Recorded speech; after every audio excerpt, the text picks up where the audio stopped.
ازيكم عاملين ايه؟ يا رب تكونوا بخير. النهارده هنعمل مع بعض طاجن عكاوي بالصلصه. هنعمله بطريقه خفيفه جدا وما فيهاش بهارات كتير. قبل ما نبتدي حابه افكركم ما تنسوش تعملوا لايك وشير للفيديو لو عجبكم، ولو انتوا اول مره بتشوفونا ما تنسوش تعملوا اشتراك في القناه وتفعلوا الجرس عشان يوصلكم مننا كل جديد. ويلا نشوف وصفه النهارده هنعملها ازاي.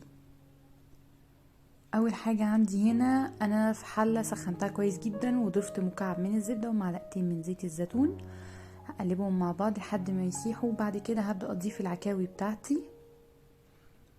انا هعمل في العكاوي هسلقها نص سلقه. انا بس هديها بصمه او بحمرها عشان تحبس الميه جواها. اهم حاجه الحله بتاعتي تكون سخنه علشان اللحمه بتاعتي ما تطردش السوائل اللي فيها. هشوحها من كل الجوانب كويس جدا، وبعد كده هبدأ اضيف لها البهارات كأني بسلق لحمة بالظبط. انا هنا هضيف حبهان وورق لوري مطحون. هقلبهم مع اللحمة كويس، وبعد كده هبدأ اضيف المية بتاعتي هوصلها لنص كمية العكاوي اللي انا ضيفاها، حوالي كوبايتين او كوباية ونص من المية. انا مش عاوزة شوربة او مش عاوزة مية كمان فيها كتير، انا بس هديها نص سلقة عشان اتأكد ان هي تطلع معايا دايبة في الطاجن لما اسويها جوه الفرن. زي ما انتوا شايفين محطتش مية كتير خالص.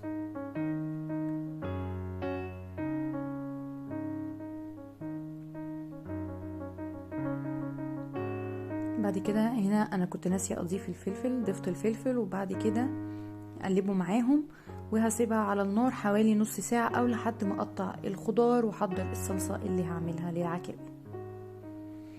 دلوقتي انا هنا هبدأ احضر الصلصة. عندي هنا حبيتين من المستكة مع معلقتين من زيت الزيتون.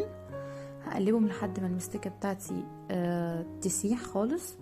بعد كده هنزل عليهم ب3 فصوص من الثوم. انا استخدمت 3 فصوص من الثوم كبار، نقدر نستخدمهم 4 او لو حابين تضيفوا ثوم كتير مفيش مشكلة.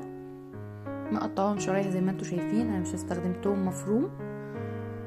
هقلبهم مع بعض لحد ما ريحة الثوم تطلع. انا مش هحمره،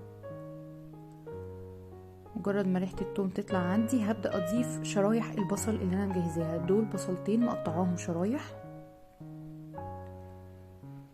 اقلبهم مع بعض كويس. انا مش هدبل البصلة، مش هدبلها لدرجة ان هي تبقى طرية، لا هي تقلبتين بس كده يا دوبك تدخل في التتبيلة. وبعد كده هضيف عليها معلقة من الصلصة ومعلقة من الشطة، وده طبعا اختياري لو انتوا حابين تضيفوا شطة او لا. انا هنا ضفت معلقة من الصلصة ومعلقة من الشطة، وهقلبهم مع البصل كويس جدا. بعد كده هنزل عليهم بكوبايتين من عصير الطماطم الفريش او اللي احنا في الطبيعي بنكون مخزنينها. اقلبهم معاها. هتبل الصلصة بتاعتي هنا بملح وفلفل وبهارات لحمة او ال7 بهارات. هضيف معلقة صغيرة من كل حاجة واتأكد من حموضة الحاجة بتاعتي ان هي ما تكونش حادقة قوي او حامضة قوي. اقلب البهارات اللي انا ضفتها.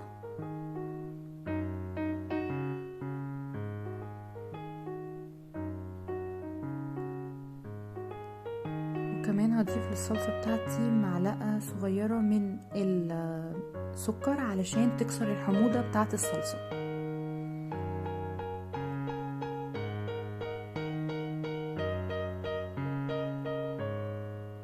نقلبهم مع بعض، وبعد كده هبدأ اضيف الشوربة. لو حابين تضيفوا لها مرقة مفيش مشكلة. انا هنا هضيف شوربة من الشوربة اللي طلعت لي من العكاوي. هضيف حوالي كوباية بس من الشوربة.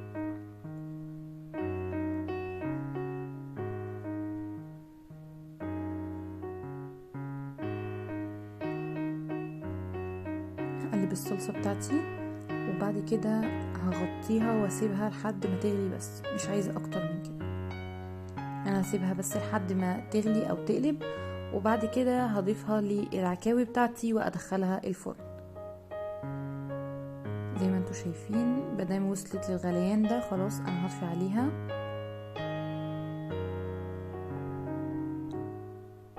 بعد كده عندي طاجن اللحمة بتاعي، هبدأ اضيف عليه الصلصة اللي انا جهزتها. طبعا لو في اي حاجة طرطشة في الجناب او كده بنمسحها قبل ما ندخلها الفرن عشان الطاجن بتاعنا ما يبقاش فيه حروقة من الجناب، ونساوي الحاجة كويس جدا. بعد كده هبدأ ازينها بحلقات من الفلفل الرومي وحلقات من الطماطم وحلقات من البصل، يدوا بس شكل جمالي معايا. وكمان لا يعني نكهة الفلفل بتطلع في الفرن معايا وبتدي طعم حلو جدا.